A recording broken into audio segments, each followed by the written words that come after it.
Et pour aller plus loin, nous sommes avec Slimane Zeguidour, éditorialiste à TV5 Monde. Bonsoir Slimane. Bonsoir. Et merci de nous rejoindre. Alors, on l'entendait dans leur plan pour l'avenir de Gaza, les pays arabes proposent une mise en retrait du Hamas. Mais est-ce que le mouvement islamiste peut accepter cette mise en retrait ?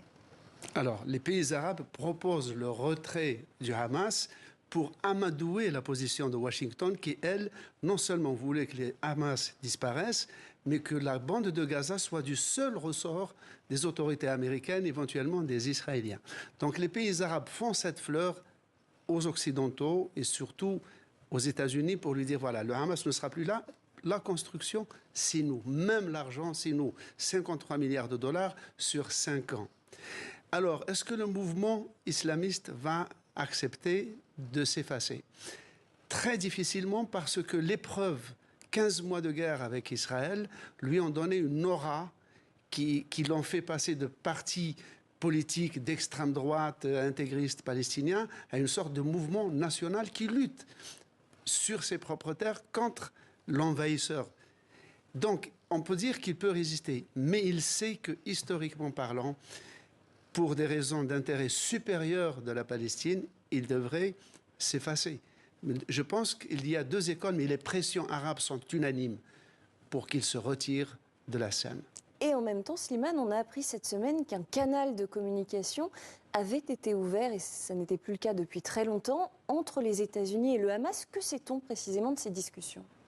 Si tant est qu'il n'ait jamais existé, parce que comme toute grande puissance qui se respecte, qui a des responsabilités internationales, il est exclu que quelque organisme qui soit, qui ait un quelconque ancrage national ou populaire, ne soit pas contacté ou approché par les États-Unis, même à travers des intermédiaires mais là, Slimane, non qualifiés. les États-Unis reconnaissent publiquement qu'il y a en tout cas ce canal direct. Ça veut dire quoi? Que les États-Unis ne considèrent plus aujourd'hui le Hamas comme une organisation terroriste?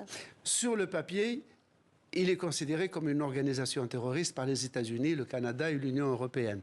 Mais après la guerre, tout le monde sait que le Hamas, quand bien même il recourt à des actions terroristes, est aussi la branche religieuse du mouvement national palestinien avec qui il faut discuter. Pourquoi? Parce qu'il a un ancrage national et populaire. Et c'est en ce sens que peut-être les Américains, moyennant une sorte de reconnaissance indirecte du Hamas comme belligérant à part entière, peuvent obtenir une concession du Hamas qui accepterait de disparaître de la scène, quitte à ressusciter, et c'est ce qui se produirait probablement, sous un autre nom, tout simplement.